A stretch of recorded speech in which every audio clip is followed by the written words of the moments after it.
Well, while we're waiting for Susan to come back, I can open the meeting and say this is the Open Space and Stewardship Policy Work Group for March 1st, 2023. There's Susan. And so we have Karen, me, Tom, Susan, and Wendy. So, all right. So the first item on our agenda is the adoption of the December 7th, 2022 meeting minutes. Did everyone get a chance to read through them? Mm-hmm. Any changes or additions? I honestly didn't read them. I usually like to. Can we put this to the end of the meeting? I could skim them during the meeting. Absolutely. All right. So I won't even go through that motion because this is such a small and intimate group. We will postpone the minutes till later. So then the next item is the open space budget items. So Susan, I know you had a lot of things for that one. Yeah, so I'm not sure. We talked about this a while ago, and then we didn't have a meeting last month. So, we had talked about some allocation for invasives. It would be good if we had some kind of an intern to help us to sort of collect this information, and that would help us to get the, like the ranger program off the ground, help us to do this, some of this invasive work. And then we had also talked about some educational events. In the meantime, there's been this series, the pollinator series has been going on. I know Marjorie, you did one at the library. I will be doing three. Yeah. Yeah, and there's one tomorrow night, and then there's, I think, two more after that. Avon is doing an evening session tonight on invasives that I'm going to and presenting at. So this kind of stuff is sort of going along. So I think we should just kind of figure out what the gaps are and what we might want to do. We had talked about one on light pollution, and I confirmed that the International Dark Sky person in Connecticut would be willing to do a session. And I had also talked to former animal control officer Mark Rudowitz about a session on preventing habituated bears and how to deal with that issue. And he's happy to do it. And we basically had something set up tentatively for March 8th, but he's going to the Iditarod.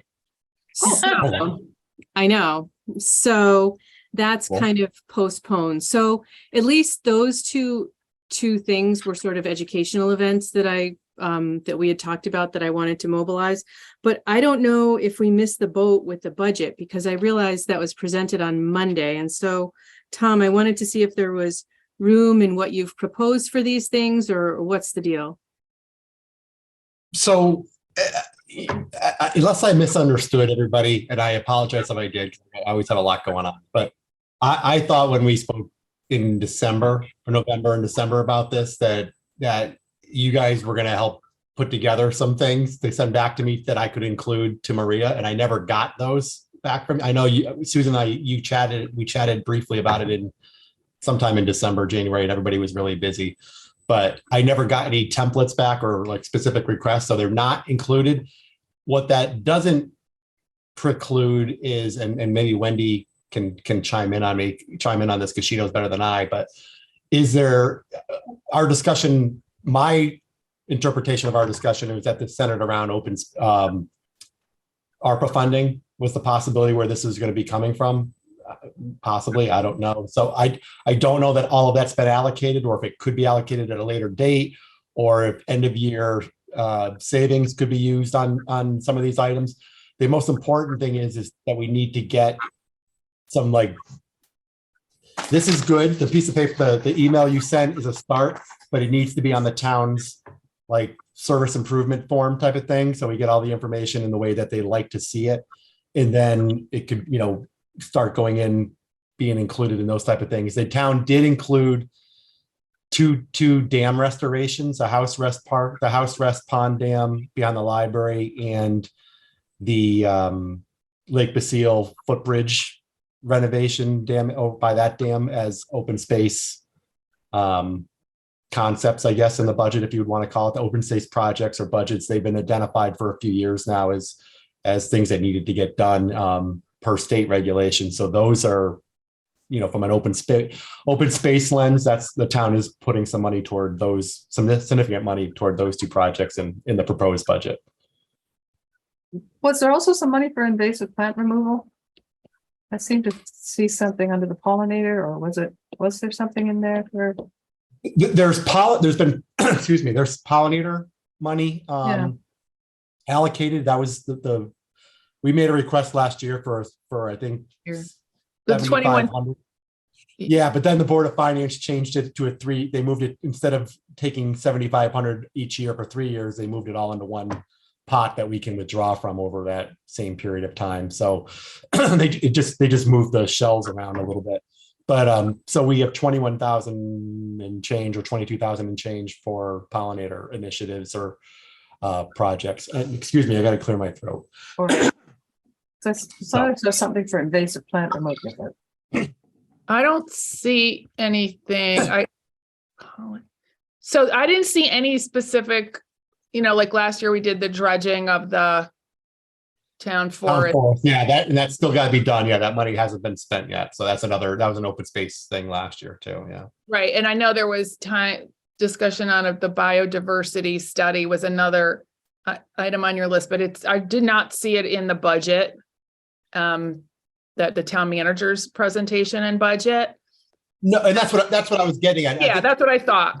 Right. Again, I don't know if I dropped the ball or if we as a group didn't get together to discuss the exact numbers and flush out the request, because I could have submitted those, but I didn't have it. Right.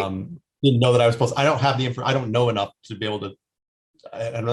I'm claiming ignorance. I don't know enough as much as you guys know to be able to thoughtfully put one of those budget requests together for a biodiversity study, not knowing what it would cost or what would be included. So that's why I was looking for some assistance on that, and we could still do it. It just won't go. I don't necessarily think it's going to go through the budget cycle right now, but there's other funding possibilities. I mean, Wendy knows there's things get done off budget all the time. And so there, if it was deemed worthy enough, it could be considered. Yeah. And obviously it's better to do something within the budget, and Right. There are ways that you can do stuff with public sentiment and board sentiment to get things added. If you can prove the need and come to like public audience or something like that. That's all I'm just trying to, Or like at the workshop, if you could get something before next Saturday when we have our Parks and Rec, police and library and public works workshop on Saturday, the 11th. If you have something that we could get before then, and that then you come speak on it that morning, say how important it is. And then it could be considered just like any of the other groups that come to talk that day, like community TV and visiting nurses, things like that. Does that help you? I'm sorry, I don't know if I answered your question, Marjorie or Susan, on that. Yeah, I was just going to say, I didn't fully understand that service agreement form was the thing for the budget. I thought that was just for if we wanted to do a talk or something like that. So I didn't fully understand that situation. So that's I'll fall on the sword there, and that's me not explaining it correctly to you, and how we wanted that information. Well, I can definitely, I did, like I said, when we had the meeting a couple weeks, it was actually a couple months ago. So I think canceling the meeting last month was kind of a bad idea, because that was an important time point, right, in this process. And I think none of us really fully realized that was kind of a critical thing to do last month. I did get, as I talked to you guys last time, a couple months ago, I did talk at length to this guy, Christian Allen, who does invasives removal, and talked about what's a logical sequence of stuff to do. And that's where I got the estimates per acre, etc. So I could do that. I've been having, it's not easy to get an estimate for a biodiversity study. One of the things we really should get done is an insect study. And I can tell you there's no plant biologists, no insect people. It's really difficult to get that work done. So if anybody has ideas about that, I still think that's a really important thing to do. But, you know, maybe if it doesn't get done this year, we'll just have to kick that down the curb again. One thing, just circling back, I think I know where Marjorie was thinking about the invasives now, because I think she was on one of the emails I got. Sally Rieger had reached out to me a few months ago. It seems like a few months ago now, on behalf of the lower Farmington. They have someone who could do they have some grant money available for invasive removal, to which they helped the town of Avon out with, and I think Farmington as well. So they have a contractor that was going to look at some places near Curtis Park and Terriffill Park.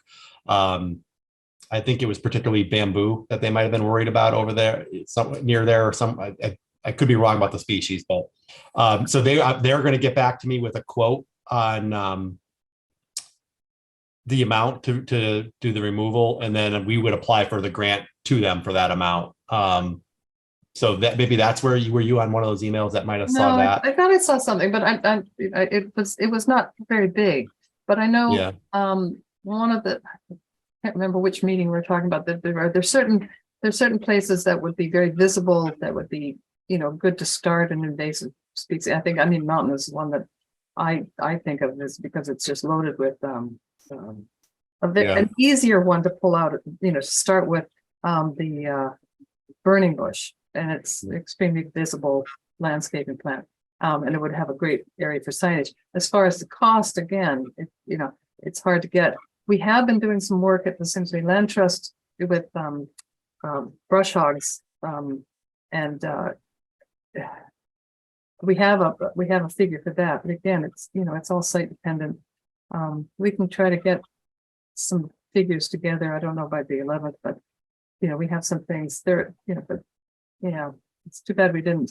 No, as far as Susan, as far as the talk, we don't have any money for honorariums. We could always team up with, I know Roaring Brook's going to be doing a presentation on April 15th, which is Dark Sky Week. We could team up with them. The Pollinator Pathway is doing their presentation. We've already started, they're doing a great job on that. So I think we can get our speakers going well, but I'm not sure if they need an honorarium, but surely, those are not big budget items. I'm sure there must be some way of getting them paid. I think we depending, as long as it's a reasonable amount, we could. Yeah, I mean, they're never big. We could do that on our open space. We could do that on our open space maintenance. I think that's and there was one other thing that I wanted to add to the budget, and I've been trying to get the information on it. There's something that the Land Trust is using. It's called a landscape conservation program, and essentially it allows for the collection of all the information that's related to a particular piece of property, and then you can add what needs to be done on it, and then it can add updates, and it's a very interactive program. And I'm actually going to have a demonstration on it tonight from our stewardship committee at the Land Trust, and I thought it might be something municipalities use it, and large conservation groups use them, and it might be a good tool for the town to have, especially considering you have all these various little pieces, parcels. And I was wondering if that might be something the town might be interested in, having a demonstration of what that the demonstration's free, and to see whether it's of interest to the town, and maybe then that would be something for next year. What? It's an electronic database tool. It is. Is that what it is? Yeah. Huh. Yeah, I would be interested. All right. So I could set that up as, I was hoping that they would get back to me. I've sent them a couple of emails now, but we're using it at the Land Trust because it's really hard to keep track of all the different properties. And, it's nice to know what the history of, where you want to go, what have you done, what are the issues current, and all of that. So, it might be a nice tool for the open space to get a better handle on our property. So that's another thing in our budget. Yeah, you don't know what you don't know what you don't know. Yeah. We have so much open space. And it allows people to phone, to add things to it and say, if a worker was out and saw a problem on the thing, it gets on the list of what needs to be done. So you can do a search. So that was another thing I wanted to add, but I couldn't get the information either. So I'll see what I can get from the Land Trust. I know there was a certain amount. We just spent $8,000 it was 8,000 to clear, about 6 acres with the brush hog. So, then we have to go back and spot treat the plants because they'll just grow back again, the barberry. So somehow we have to come up with an invasive plant strategy and then a hierarchy of what to tackle. So this, even before we get the budget. Yeah. So just to butt in, that's what, I think the tranche of money would be for, because Christian said, like, you start with Tree of Heaven, you do this, you do that. So we need kind of like a logical plan before we start going into this. So that would be what part of the funding would be for.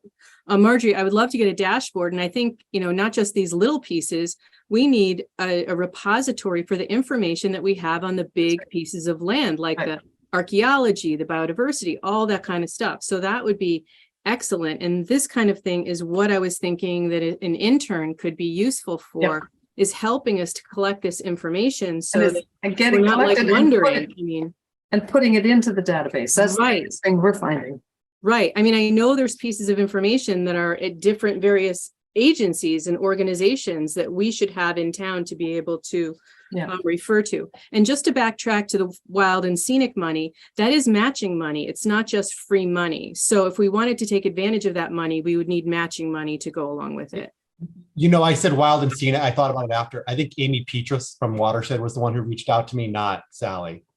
No, she's with the wild and scenic too, because I got a matching grant is? last year from them. Okay. Yeah. Okay. Yeah, that funding is matching grant money, and typically you would have to come up with like $5,000 to $10,000 or something, and would get a match on that, or maybe $2,500 to $10,000, something like that.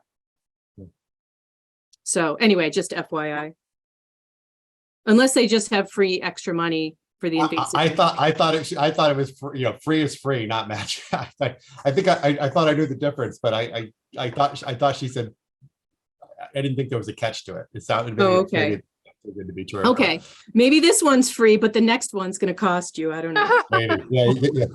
Yeah. It's like the cable company. And then it'll give us time to look into other things like NRCS and because I know they have invasive plant removal things, but there are definitely some you have to do this in order to get that sort of arrangements. I would still like to be able to do at some point whether it's a Zoom version of the lecture or of the seminar, or at the Apple Barn, or even in practice at one of the open space or park locations, like teaching people how to like what you've talked about before, teaching people how to remove and what to look for. Again, we did that tour around here with conservation group. I think that you learned a lot, but not just pointing at the item, but showing them how to what the proper way is to remove it. Don't pull it and throw it in the backyard kind of, So I think something like that, and we could certainly run that as a rec program or something, whether it's at the library or the Apple Barn or on site somewhere, which I think would be great. Plant removal, Mm-hmm. Yeah, I mean, that doesn't really cost us anything. I mean, I'm looking at the experts here. I don't think it doesn't really cost us anything other than all of our time. But that would be, I think, would help send us in the right direction from a community standpoint. Now, is there any way we could also do a program for the staff? Yes, absolutely. All right. So even just an introductory type program. Yeah, we could do an in-service. I'll feed you. I'll even buy you lunch, Marjorie, if you want to come and do that. Okay, good. Let me know when, because I've got it all ready. Okay, I'll speak to Orlando tomorrow about it. Okay, all right. Because I think that would be a good way to start too. Oh, and tiny point about the matching thing. I just remembered it can actually be time. Yes. So Marjorie, your time would be worth something like $28 an hour. You're making money for the town. Yes, that's right. That's right. Would that it was that much. But yeah. And also, anytime the staff works on anything, that's any of those things are matching. So, and speaking of invasive plants, as I know we discussed last time, we wanted to get something up on the website. And I looked at various places where they gave information. Sometimes it was hardly anything, and then sometimes more than you wanted. But I came across and I'd like to have someone who has some, a lot of credibility in this.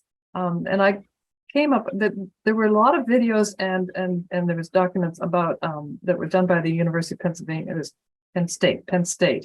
And I thought they were the best ones, and they had information on why the plant was a problem, and how. So those are the links on the, near the end. And I don't know if you had a chance to look at any of the videos. The videos were they were lovely pictures. Some of the presenters were better than others, but they all showed great pictures. Some of the websites, like the Yukon, was nice. It had information, but the pictures are really tiny, and you couldn't, it was like, they were printing these off. But I like the fact that Penn State had lots of pictures on their website. And I think most people get their information from the website now. So I put those together, and there was the link to what to do with them once you get rid of them. And it depends on which plant it is. So I thought we'd err on the side of giving people more information they want, because some of the plants you can just rip out, some of them and bag, some of them require certain amount of chemical destruction, shall we say, that control. And you really needed some detailed information, because not every chemical will work on every plant. So I try to put that together. And then the links at the beginning are one of them's to the pollinator pathway, one's to SIPWIG, which is the Connecticut Invasive Plant Working Group. And the other one was, let's see, Audubon, how to find these, something about that. I thought that might be something that we could put on the website to direct people in a way. Yeah. So I looked this over, Marjorie. I like it a lot. I noticed you said you need chemicals or whatever. Like 5 of these are edible, so people could eat as much as they want. Yes. The other point is my most hated invasive is not on there. So we can put this up, but I just want to reserve the right to edit this in the future. After I complete the service thing, I'm going to get to Tom about the actual budgeting for invasives, is Phragmites. Oh, I know.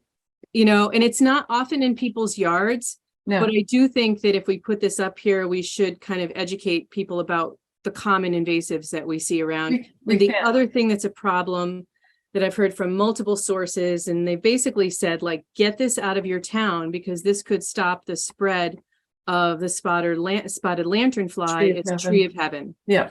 I mean, it's not a huge problem here, so I didn't list it, but there's so many others we could list. But yeah, we can add these. I'm just picking 2 bad ones, 2 additional bad ones. We can add them. We can add them. Yeah. Margaret, if you add those and send it back to me, I can. Okay. All right. Tree of Heaven and Phragmites. I don't even know what a tree of heaven is. So you guys, I'm curious for the. It's not heavenly. I wouldn't know if it was right in front of me. Yeah. But you're right. About the spotted lanternfly, we don't want it here. So I can add those and then send it back, and then we can just put it up. I mean, I don't know how many people are going to look at it, but if they want to find a good site to look at it, I found these sites to be the most helpful. And they have the control information on them. And again, I want someone who's really knowledgeable giving us information. So rather than us coming up with something, I want Penn State experts to give us the information, or whoever is one for it, because some of them are not Penn State. So, yeah, unfortunately, garlic mustard's up there, but garlic mustard is the easiest one to remove. You can eat it, and the garlic mustard expert who talked at the Yukon Invasive Plant conference said, don't worry about it. After a few years, it goes away. So yeah, I was going to mention that, but I was going to say that, but it gives people a sense they've accomplished something, but it's a frustrating one, because if all of the invasives were as easy to pull out as garlic mustard, what a lovely thing it would be. But it's not. They're not. I have one suggestion on this, Marjorie, if you're going to edit it anyways. Sure. I would put the remove invasives heading down on the top of the second page. So you have 2 pages here, and then add something. Maybe you have like a little informational chart or a picture or something that could be inserted in the first page, to kind Okay. of space things out a little bit, just make it a little more appealing, when you first click on it. But I would put you have the first page, plant natives, and the second page, remove invasives. And Okay, so we want, so you want to put the remove invasives on the second page? I would, Okay, I all would. right. Yeah, I didn't You're know looking whether for this was going to go or on. my 2 cents. No, this is fine. I didn't know whether it was going to go on as a PDF or as on a page. So, I would probably put it up as a PDF and they Okay. click on it and open it up that way. okay, all right, that's page 2. Okay, But I can make the PDF if you send it to me in this form. Yeah. Just yeah, I wasn't would say quite just- sure whether it was going to be its own page or Yeah. a link to.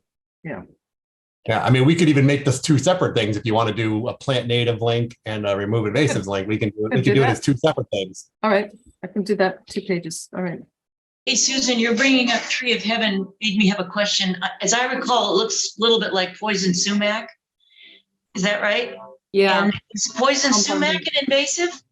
No, No, it's good. Okay. Just no, a it's horrible, but it's not an invasive. no. Okay. And you usually only get it in wet areas, so you don't tend to run into it. But the other sumac, the staghorn sumac, is a great plant. Yeah, it's a You don't- beauty. Yeah. The smooth sumac, the fragrant sumac, all of those are lovely. It's just the poison sumac that, again, it's usually in wet areas. Okay.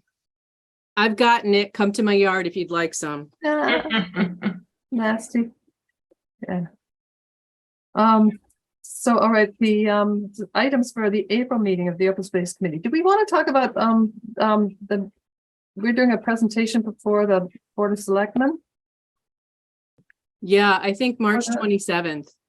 Yeah. Monday, March 27th, you guys are scheduled for a presentation on that night. I am coming back from vacation that day and I currently have it off, but if you absolutely need me, I can try to be there, but I think you guys I would more be watching and learning like the rest of the board would be. Where you guys, if you're presenting, you're all capable presenters. But I would need, Maria's going to need to get a copy of your slides. She likes to have those, at least 5-6 days at least by Wednesday, the week before, because they like to include the slides for the Board of Selectmen packet, if at all possible. So I would use your target deadline of getting that presentation together by Monday, the 20th or Tuesday, the 21st, so it can get to make sure it gets down to her office in time for her to review and include it in the packet. But I'll give you a out too, that if it's not the, worst case, if it's like, we can always just add it. We've added presentations over the weekend and stuff like that, Yeah. So I'm sorry, what's the deadline again? Ideally, they like to start putting the packet together on Tuesday and Wednesday So the of 21st, week- 22nd? the week before the meeting. But again, like Wendy said, if you can't pull it together that point, if you could get it to the office by Friday morning, because they close at 1 on Friday, so they can get it out to the board. And then you try to keep the presentation 15 minutes. Yeah. That's Everybody's told 15 minutes, and you'll get gold stars if you can do it. And leaving time for some questions at the end. Okay, well, I have to get it to you earlier, so I hope that's not a problem because I'm going away on vacation on the week before. Yeah, so- I'm going to be away from the 16th to the 27th. So if you don't communicate with me, you can communicate with Maria's office on that. Okay. And Susan and you and I can coordinate. Yeah, we'll get slides together. Karen, can you be there that day? Do you want to it's- present too? Yeah, it's on my calendar and I was just sending you a note. If there's anything I can research, help present, obviously I'm a beginner and a neophyte, but if there's anything I can do to prepare for it, please let me know and I'll be glad to be there. Well, here's what I thought course. might be a good overall strategy that kind of pulled into like what each of us have been thinking about. I thought Mhm. maybe I could open it with like our overall strategic plan we've been kind of working on. And then Mhm. Marjorie could talk about like the pollinator and invasive piece. And then Karen, maybe you could finish up with like the co-branding because I think this is the meeting that we're going to be bringing that co-branding with Homegrown National Park to the board, right? Yeah, that's so cool. Yeah. Okay, sure. do we have anything else that we wanted the board to vote on? I think when we talked before, we thought these other things go before zoning, like the light pollution, Yeah, that's, the ridge, all that is not Board of Selectmen stuff. And I think when we went through it, the only thing that was left was the co-branding, maybe. Well, I didn't even know if I think that should go to the Board of Selectmen. Didn't we decide that? yeah. Didn't you have two policies that you were bringing Yeah, forward? the native plant policy for the town and the mowing. Yeah. Oh, okay. Yeah. And those are all set to go, right? Yeah. Okay, right. So, Yeah, those are all set. I could tell you, I've had some conversations with Maria and Tom Roy and Orlando. I think the preference is to keep those as departmental. I mean, they're great. I'm pretty good with them the way they're written, Oh, that's but to keep them as departmental policies versus a town policy. It doesn't mean the Board of Selectmen can't endorse it. That's their prerogative to do it. I would is that certainly- because of the we still have to get buy-in from Board of Ed? Well, yeah, that's part of it. The Board of Ed, yeah, town. When you say a town policy, you would think it covers everything. It doesn't cover everything. It doesn't cover the It doesn't cover the Board of Ed because they're their own island, I guess, to some extent. So our maintenance policies don't affect them. Is there another But group? it's also something, it's something that you're, as the Open Space Committee and kind of the advisors to the people who take care of open space and parks and things like that. I mean, it's your recommendation of a maintenance policy, which we would just adopt as our internal maintenance policy. Again, Wendy and her board and Maria may feel differently, but I think Maria was leaning toward keeping this as a department policy versus a town. Is there another keep it- department other than Board of Ed that we would need to? I would say us and parks, and if it's a native plant policy, that would also apply to building and grounds, which is public works. So parks and rec, building and grounds, we're all the ones taking care of all the town grounds. Or again, Board of Ed does the Public Works is not, that's not the, well, yeah, that's Tom Roy's. Yes. Yeah. Yep. Okay. All right. Yep. So department policies, do we have to specify which departments? At this point, or? I would say Culture, Parks and Rec, and I would say Public Works, because anything outside the buildings is going to be one of our responsibilities. And I think 99% of the situations, I can't think of any reason why it wouldn't be. Wendy, correct me if I'm wrong, but I don't know. And the sewer plant is overseen by Public Works. So your Public Works is going to cover that. That's going to cover them too. Not that they're out doing a lot of beautification or anything like that. So Can I just put it back in here? I'm a little multitasking, but not too much. But I wanted to ask, so I was under the impression the policies were being presented and voted on at our board. Did I hear that they're not going to be a town policy? I just recent conversations I had with Maria over the last month or so, I think she was looking at them as department policies versus a town policy. That's a question you guys can debate that. I don't have a problem with it either way. I think I understand the reasoning for making it a department policy because we're the ones actually taking care of it. Right. And maybe it doesn't get confusing that it's a town of Simsbury. We're dictating to our this is my words here that we're telling our constituents that they have to follow this too. That's not the case. This is what we're leading by example by doing it, by following those policies in our departments. And again, we're maintaining the grounds of the town.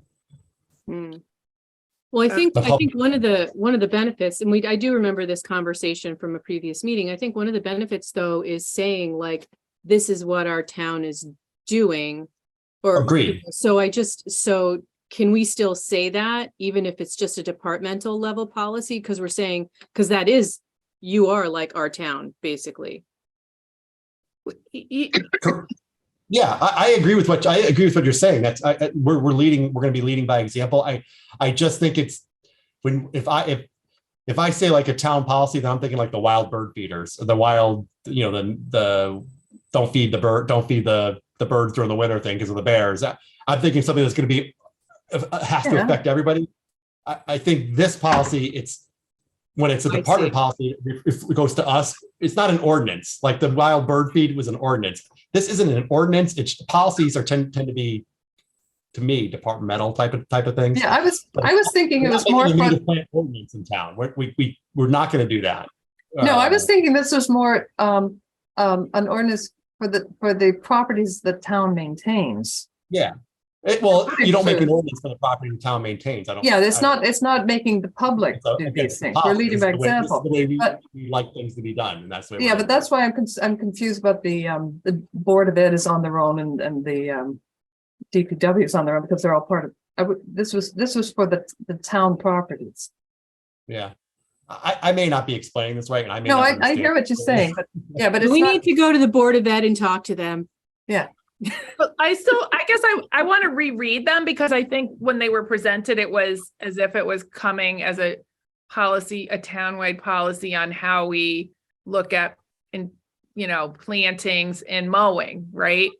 And like, I'm trying to think back, one of the last goals of the Board of Selectmen was the pollinators or something. And that's not, we made it as a town thing, but we only can control, Right. Parks and Rec and DPW. So in that sense, we're making it for the town, but so I just would like to figure out the real semantics of that, right? Like, because if we say it, we're saying it because we support you guys, Tom, you and Tom doing it, not everybody. That it's just Right. like something we would support happening in town. So, yeah.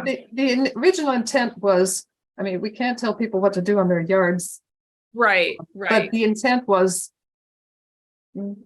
this is the policy for town properties. For town open space and properties, Or, right? or, yeah, any of the town properties.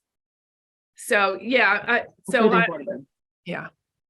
But Board of Ed probably has to, yeah, I think the pollinator pathway group is going to be setting up meetings with the Board of Ed. Yes, Okay. they were. They said Yeah. they were going to reach out. Joe, I think, was the one who was reaching out to them. So hopefully we'll get them on board as town properties. So, yeah, all right. So we'll be presenting that on March 27th. Good. And Susan, you and I will work on it the next couple of weeks. Yeah. And All right, Karen, if you Karen, wanted to yes. present the, the homegrown national park thing, just like a couple of slides on that, you're very familiar with that, and Doug Ptolemy. And I think we might get this in the nick of time because I think Avon, I think that they started reaching out to other towns about this since we kind of started this ball rolling. And I don't want us to come in second. No. Right, on the Simsbury way. He's my After all hero. this, All right. Doug is my hero, so I'm happy to help with that. Yeah. Excellent. All right. So we, discussion of items for the April meeting on the Open Space Committee. Yes, Susan. I want to put, follow up from the Board of Selectmen, so we'll see what happens there. I want to discuss launching the co-branding on the Hometown National Park. Maybe update on what happened with the budget, or where that's at. And I want to actually show the kind of official, I have a document, I just didn't get it together for today, on the light pollution that I want to bring up. I also want to get Tom Roy's input on it before then, because he knows a lot about that too. Those are my items for next month. And speaking of the light pollution, the Conservation Board, Commission, agreed that we would be sending a letter to zoning. I have to write the letter, for their signatures at our next meeting. So we'll be forwarding the draft the regulations for dark sky regulations that we cobbled together from Stanford and every other town. So just yeah. move that forward. I don't know. Maybe at the next meeting, if we can get that through the, if I can get the letter together, maybe Open Space would like to sign on. Yeah, maybe we can just sign on to it. Yeah. Okay, that's a good idea. Yeah, I feel like we're getting our toolkit together. All these little And- pieces. It's good. And Susan and I just need to sit down at some point and do the website. When you have Yep. time. Nope. Yep. All right, we're down to number 5, other business. Does anyone have? I think we've got a lot at the moment. Am I- Yeah. Oh, sorry. I was just going to say that I am presenting. There's a film tonight. I'm in invasives at the Avon Library. The event starts at 7:00 if anybody wants to come. And I also wanted to advertise for the pollinator series. The next one's tomorrow night at our library in Simsbury. I think they're every 2 weeks on Thursdays. And I also wanted to announce that I am again having a 5-part series on beaver pond wildlife at Real Artways, and it's going to be in the big theater. And we have, I don't know if any of you know of this book called Eager. Yes. Something about beavers are like the most amazing things ever. It's a great book. I read it. Yeah. Well, the author, Ben Goldfarb, is going to do a little intro to the Excellent. first film on March 15th. And then we're going to have the films, during each season when the beaver pond would be doing what is depicted in the film. So we have Ben Goldfarb for the first one, early spring, March 15th. And then we have the second one is on April 26th, which is the birthday of Frederick Law Olmsted. And I told the Olmsted 200 National Network that since he was born in Hartford, they have this mascot called Big Head Fred. And it's kind of this costume and he goes around to events. So I basically told them, like, listen, he was born in Hartford. He really should come to Hartford for the culmination of the centennial. So they're sending me this giant Big Head Fred costume for like 10 days. And so I'm going to see who I can get to wear Big Head Fred and go to all these events that have anything to do with like parks or nature or, this kind of stuff. So I'm hoping to bring Big Head Fred to Simsbury. I don't have a specific plan about that yet, but I will let you know. I can let you know at the next full meeting in April. I'm definitely going to bring him to the Beaver Pond movie on April 26th. And so anyway, I hope that'll be a fun little thing to do. And by the way, if you know anyone who wants to wear a costume, it's best on someone who's 6 feet tall. My husband is actually 6 feet tall, but I think I've already used up my 9 lives on most of my crazy ideas. So I have not asked him about this yet. Smart. Did you say the second one is on April 26th? Yes, April 26th. Oh, and Marjorie, I want to see if you can do the third one in June with your morticulture talk. Oh, lovely. Oh, and speaking of which, an abbreviated version of that it's going to be on our Simsbury Land Trust page. I just did it down at the Simsbury Community Media. Oh, perfect. Perfect. Yeah. I'll send you the date for the Beaver Pond 3. That would be perfect. Okay. And that book, Eager, is an excellent book. Excellent. I know. Book. So good. So I'm glad. So that's lovely. And then tomorrow night's talk for the Pollinator Pathways on native bees. Yeah, and I'm going to be there and start coming to all of them at the library. Lovely. Yeah, it's good that they got this off grant, and the attendance has been really good. I think they had something like 80 the last one. Wow. Yeah, it was good. It was packed. So that was good. All right. Anything? Oh, and Susan, I know the Land Trust had done I think in January did a presentation on Olmsted. So I don't know. Might be the same. I don't know how many people they had, but I think the speaker was good, but I missed it. But, anyways, and anything else for other business? I have a question since Tom's on here and you guys are here. So I popped in at the UConn TPL presentation. And I just emailed Tom also just to kind of get the background on it. We haven't talked, Tom. I said I'd reach out to you, but they presented all these ideas for the open space and the farmland and everything. And I know it was just a project in a class, but it was regarding land that the town owns. And I was just curious as to, and then a couple people referred to that a potential spring forum on what we're going to do for ideas for the open space and things. So I was kind of asking Tom, which I'm doing in public with you guys here, because you went to that, like, what does that mean? And who's funding any of this kind of work that would happen? I'm going to defer to Marjorie, because I think she may know more than I do about this. I was hoping you'd knew, because I think what they do, I know, this is just for the landscape architect students, and, they were student, I know. they were, good job. But, we were, one of the things we haven't talked about is there's a desire to have the Meadowwood Triangle or the Barn Door Hill Triangle, whatever it's called, as a bird sanctuary. That should be a presentation from pollinators at the April meeting. Yes, so they will. Yes, so they want to do that, and tell us why that. I mean, it is identified in our mowing practices as the only sizable area that the town owns that is suitable for grassland birds. So it would mean,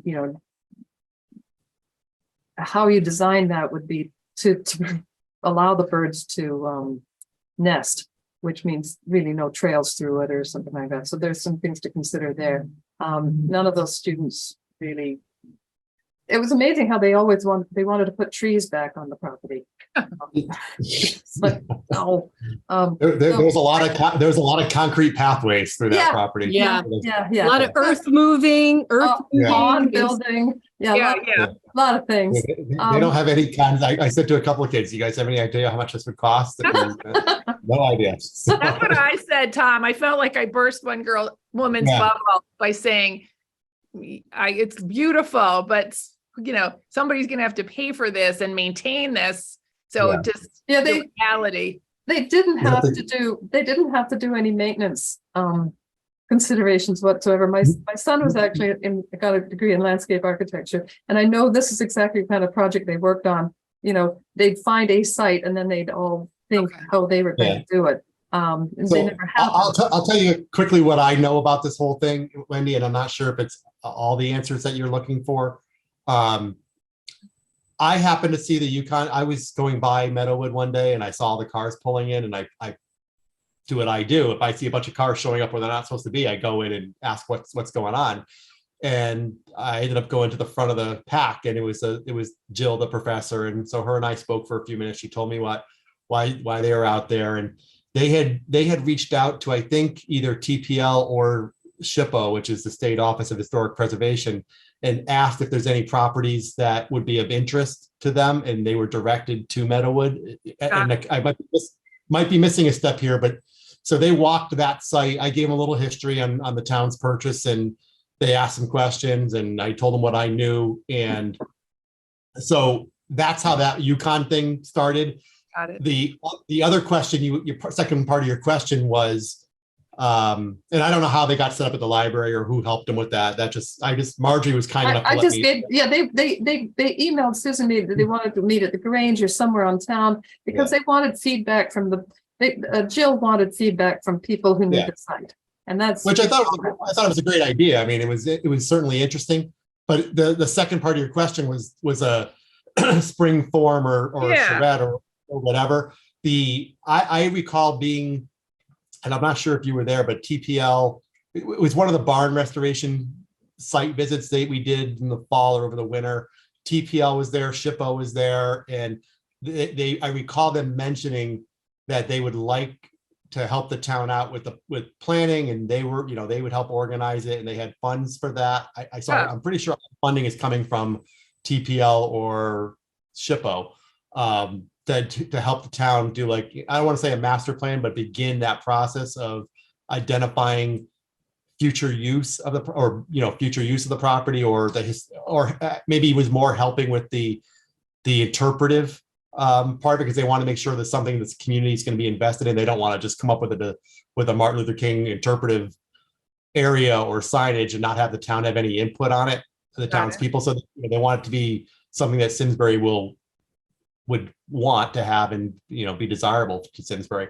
I think that's kind of where more was leaning. More, maybe I'm kind of leaning too heavy on the master plan. It was more on the interpretive side. Now that I think about it, and who was in the barn that day, but I think I haven't seen much other detail on it, since then. So I don't know much, and I tend to be one of the, stuff, the knowledge trickles down to me sometimes. My ears perk up if I hear Meadowood and I listen a little closer. But that's what I know. That's what I know at this point. Okay. And Okay. one of the TPL people was there, Walker. Walker, Yeah. I mean, Walker Holmes was there. Yeah. yeah, Walker, and it might be good, Wendy, for you to reach out to them and see what, because I can't imagine TPL will come in and say, yeah, here's some ideas for the town. I mean, it's got to be from us. I mean, it's our, No, I think it was more led by the guy from SHPO, and I'm drawing a blank on what his name is. Todd Levine. Todd, yes, Todd. Thank you. It was Todd, and Todd was kind of, they're the ones who are going to be funding the barn restoration. They're going to be funding the interpretive site, and I think he was the one who brought it up with the doing some kind of community forum where everybody could have some input on what this might look like, when it's all said and done. Okay. So Yeah, I was surprised, whatever, that they still had so much oversight and ownership of Meadowood, and that might be my not listening over the last 2 years to everything. So that was what I wasn't sure. yeah, I think TPL is kind of backing off now that most of all the grant stuff is settled, but SHPO Right. has an invested stake because the town's applying for grants from them for barn restoration, and Okay.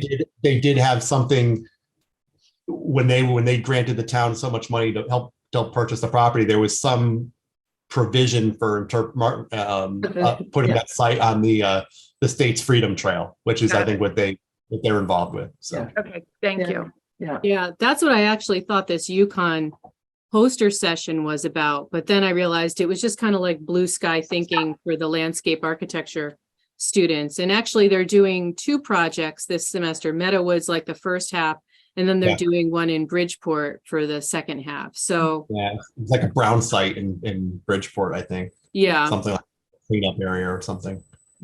All right, thank you, guys. All right. Yeah, you're welcome. All right. No other business? Nothing else? All right. The motion to adjourn. I will forward. I'll forward that list of items you wanted for April to Tom Fitzgerald, so he has it on his. Doesn't have to ask us off of the agenda, and I'll copy you guys on it. I so know. you can- Thank you, Tom. Then I won't panic when I see the question about the agenda. We'll be like, okay, we've got it Yeah. draft. Thank you. That's what happens. I'm always thinking back. What would we do 30 days ago? Right. Thank you. And I think this is a good, thank you for suggesting it, Susan, getting this on the agenda every time we meet. And I'll send you the things about the invasive plants and the removal. Other than that, unless anyone objects, I move we No, adjourn. did we need to adopt the minutes? Yes, we do. Oh, I didn't look at those. Can we much. table that to next time? Sure. Do you have a motion to table the minutes till next time? So moved. All Karen right. is saying that. All right, good. All right, we'll do that next time. And we'll put that on the agenda that we've tabled them. And then otherwise, if there's no objection, I move we adjourn the meeting, the meeting's adjourned. Without objection. Second. All right, Yeah. excellent, good. All in favor, there's 3 of us, make 4. All right, good. Thank you, and we'll see you at the next meeting.